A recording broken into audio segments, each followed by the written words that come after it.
ಜನೋತ್ಸವ ಅಂತ ಮಾಡ್ತಾ ಇದ್ದಾರೆ. ಅದು 50% ಉತ್ಸವ ಹೆಂಗಿದೆ ಅಂತ ನೋಡಿ ಅಂಥೇಳಿ ಭ್ರಷ್ಟಾಚಾರದ ಮಹಾನ್ ಕೊಡುಗೆ ಏನಿದೆ ಅನ್ನೋದನ್ನ ಅಲ್ಲಿ ತೋರಿಸ್ತಾ ಇದ್ದಾರೆ. ರಾಜ್ಯದಲ್ಲಿ ಜನರಿಗೆ ಸ್ಪಂದಿಸದ ಸರ್ಕಾರ ಇದ್ರೆ ಅದುವೇ 40% ಬಿಜೆಪಿ ಸರ್ಕಾರ. ಇದೀಗ ಬಿಜೆಪಿಯವರು ಜನೋತ್ಸವ ಎಂದು ಏನನ್ನು ಮಾಡ್ತಾ ಇದ್ದಾರೋ ಅದು 50% ನಲ್ಲಿ ಭ್ರಷ್ಟಾಚಾರ ಯಾವ ರೀತಿ ಮಾಡಿದ್ದೀವಿ ಎಂಬುದನ್ನು ಅವರು ತೋರಿಸೋಕೆ ಮಾಡುತ್ತಿರುವಂತಹ ಉತ್ಸವ ಎಂದು ಕಾಂಗ್ರೆಸ್ ಮುಖಂಡ ಬಿಕೆ ಹರಿಪ್ರಸಾದ್ ವ್ಯಂಗ್ಯವಾಡಿದ್ದಾರೆ. ಮಂಗಳೂರಿನಲ್ಲಿ ಮಾತನಾಡಿದವರು, ಬಿಜೆಪಿ ಸರ್ಕಾರ ಈ ಮೂಲಕ 5% ಅನ್ನ ಖರ್ಚು ಮಾಡಿ 35% ಅನ್ನ ತಮ್ಮ ಜೇಬಿಗೆ ಹಾಕುವಂತಹ ಪ್ರಯತ್ನ ಅವರು ಮಾಡುತ್ತಿದ್ದಾರೆ ಎಂದು ವಾಗ್ದಾಳಿ ನಡೆಸಿದರು. ಜನ ಸೇರಿಸೋಕೆ ಅವರು ಪ್ರಯತ್ನ ಮಾಡುತ್ತಿದ್ದಾರೆ. ಅದ್ಯಾಕೆ ಮಂಗಳೂರಿಗೆ ಮೋದಿ ಅವರು ಬಂದಾಗ ಜನರನ್ನ ಸೇರಿಸೋಕೆ ಅವರಿಗೆ ಸಾಧ್ಯವಾಗಿಲ್ಲ. ಬೆದರಿಕೆ ಹಾಕಿ ಜನರನ್ನ ಸೇರಿಸಿ ಮೋದಿ ಕಾರ್ಯಕ್ರಮವನ್ನು ನಡೆಸಿದ್ದಾರೆ ಎಂದು ವ್ಯಂಗ್ಯವಾಡಿದರು. ಈ ಜನಸ್ಪಂದನಕ್ಕೂ ಜನಗಳ ಬಗ್ಗೆ ಯಾವುದೇ ರೀತಿಯ ಸ್ಪಂದಿಸದೇ ಇರತಕ್ಕಂಥ ಸರ್ಕಾರ ಯಾವುದಾದ್ರೂ ಇದ್ರೆ ಈ 40% ಸರ್ಕಾರ. ಇವತ್ತೇನು ಜನೋತ್ಸವ ಅಂತ ಮಾಡ್ತಾ ಇದ್ದಾರೆ ಅದು 50% ಉತ್ಸವ ಹೆಂಗಿದೆ ಅಂತ ನೋಡಿ ಅಂಥೇಳಿ ಭ್ರಷ್ಟಾಚಾರದ ಮಹಾನ್ ಕೊಡುಗೆ ಏನಿದೆ ಅನ್ನೋದನ್ನು ಅಲ್ಲಿ ತೋರಿಸ್ತಾ ಇದ್ದಾರೆ. 40% ತಗೊಂಡ್ಕೊಂಡಿರೋದ್ರಲ್ಲಿ ಒಂದು 5% ಖರ್ಚು ಮಾಡಿ 35% ಜೋಗ ಹಾಕೊಳ್ಳುವಂಥ ಕೆಲಸ ಅಲ್ಲಿ ಚೆನ್ನಾಗಿ ನಡೀತಾ ಇದೆ. ಜನ ಸೇರಿಸ್ತಕ್ಕಂಥದ್ದು ಜನ ಬರ್ತಾ ಇಲ್ಲ. ನರೇಂದ್ರ ಮೋದಿ ಅವರೇ ಮಂಗಳೂರು ಬಂದಾಗ ಜನ ಬರಲಿಲ್ಲ. ಎಲ್ಲ ಅಂಗನವಾಡಿ ಕಾರ್ಯಕರ್ತರಿಗೆ ಬೆದರಿಕೆ ಹಾಕಿ ಜನಗಳನ್ನ ಕರ್ಕೊಂಡು ಬಂದಿದ್ರು. ಬೆಂಗಳೂರು ನಗರದಲ್ಲಿ ಮನೆ ಬಿಟ್ಟು ಯಾರೋ ಒಂದು ಸ್ವಾಮೀಜಿಗಳು ಹೇಳಿದ್ದಾರೆ, ಕೋಡಿಮಠದ ಸ್ವಾಮೀಜಿಗಳು, ಇವರೇನಾದರೂ ಹೊರಗಡೆ ಬಂದರೆ ಜನ ಬಡಿಗೆ ತಗೊಳ್ತಾರೆ ಅಂತ ಹೇಳಿ. ಆದರೆ ಆ ಮಟ್ಟಕ್ಕೆ ಯಾವುದೇ ರೀತಿಯ ಜನಗಳಿಗೆ ಸ್ಪಂದಿಸದೇ ಇರತಕ್ಕಂಥ ಸರ್ಕಾರ ಯಾವುದಾದ್ರೂ ಕರ್ನಾಟಕದಲ್ಲಿ ಬಂದಿದ್ದರೆ ಅದು ಭಾರತೀಯ ಜನತಾ ಪಾರ್ಟಿ ಸರ್ಕಾರ. ಈ ಜನೋತ್ಸವ ಮಾಡ್ತಕ್ಕಂಥದ್ದು ಜನರ ಉತ್ಸವ ಅಲ್ಲ. ಅವರ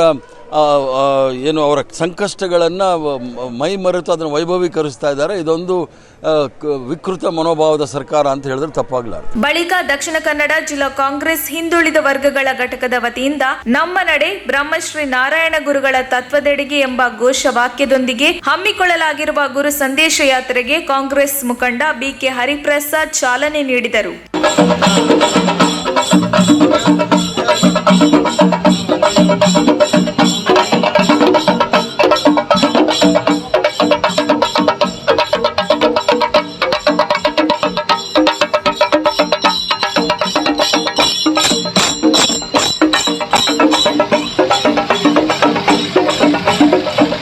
ಶ್ರೀ ನಾರಾಯಣ ಗುರುಗಳ 168ನೇ ಜನ್ಮ ಜಯಂತಿ ಆಚರಣೆಯ ನಿಮಿತ್ತ ಮಂಗಳೂರು ಸೆಂಟ್ರಲ್ ರೈಲ್ವೆ ನಿಲ್ದಾಣದಿಂದ ಕುದ್ರೋಳಿ ಗೋಕರ್ಣನಾಥ ಕ್ಷೇತ್ರದವರೆಗಿನ ಸಂದೇಶ ಯಾತ್ರೆಯಲ್ಲಿ ನಾರಾಯಣ ಗುರುಗಳ ಭಾವಚಿತ್ರದ ರಥಕ್ಕೆ ಪುಷ್ಪಾರ್ಚನೆ ಮಾಡುವ ಮೂಲಕ ಚಾಲನೆ ದೊರೆಯಿತು. ಈ ಸಂದರ್ಭದಲ್ಲಿ ಬಿಕೆ ಹರಿಪ್ರಸಾದ್ ಮತ್ತು ಮಾಜಿ ಸಚಿವ ರಮನಾಥ್ ರೈ ಮಾತನಾಡಿದರು. ಯಾತ್ರೆಯಲ್ಲಿ ದಕ್ಷಿಣ ಕನ್ನಡ ಜಿಲ್ಲಾ ಕಾಂಗ್ರೆಸ್ ಅಧ್ಯಕ್ಷ ಹರೀಶ್ ಕುಮಾರ್, ಮಾಜಿ ಸಚಿವರಾದ ಅಭಯ್ ಚಂದ್ರ ಜೈನ್, ವಿಧಾನ ಪರಿಷತ್ ಮಾಜಿ ಸದಸ್ಯ ಐವನ್ ಡಿಸೋಜಾ, ಮಾಜಿ ಶಾಸಕರಾದ ಜೆಆರ್ ಲೋಬೋ, ಮೊಯ್ದೀನ್ ಬಾಬಾ, ಮುಖಂಡರಾದ PV Mohan, Prakash Salian, Salim, ಶಾಲೇಟ್ Pinto, Shahul Hamid, Abbas Ali, Shashidhar Hegde, Bhaskar K, Harinath, Abdul Rauf, Keshava Maroli, Abdul Latif, Sadashiva Ullal, Zeenat Shamsuddin, Mohammed Monu, Lukman Bantwal, Suresh Ballal, TK Sudhir, Ramananda Poojary, Sunil Poojary, Rakesh Devadiga, Chandrakala, Shantala ಗಟ್ಟಿ, ದಿನೇಶ್ ಕುಂಪಳ, ಮಹಮ್ಮದ್ ಕುಂಚತ್ಬೈಲ್, ದೀಪಕ್ ಪಿಲಾರ್, ಅಪ್ಪಿ, ಭರತೇಶ್ ಅಮೀನ್, ಹೇಮಂತ್ ಗರೋಡಿ ಮೊದಲಾದವರು ಉಪಸ್ಥಿತರಿದ್ದರು. ಶುಭ ಸಂದೇಶದ ಯಾತ್ರೆ ಈಗಾಗಲೇ ವಿಧಾನಸಭೆಯ ವಿರೋಧ ಪಕ್ಷದ ನಾಯಕರಾದಂತಹ ಶ್ರೀಯುತ ಪಿಕೆ ಅನಿಲ್ ಸಾಲಾಗಿ ನಿಮ್ಮ ಮುಂದೆ ಗುರು ಸಂದೇಶ ಯಾತ್ರೆ ಸಾಗ್ತಾ ಇದೆ.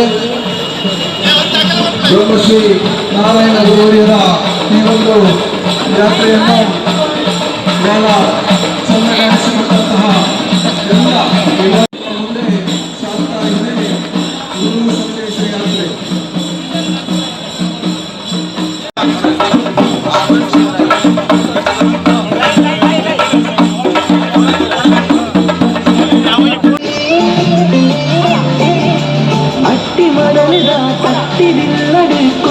ಅಮ್ಮನ ಗರ್ಭ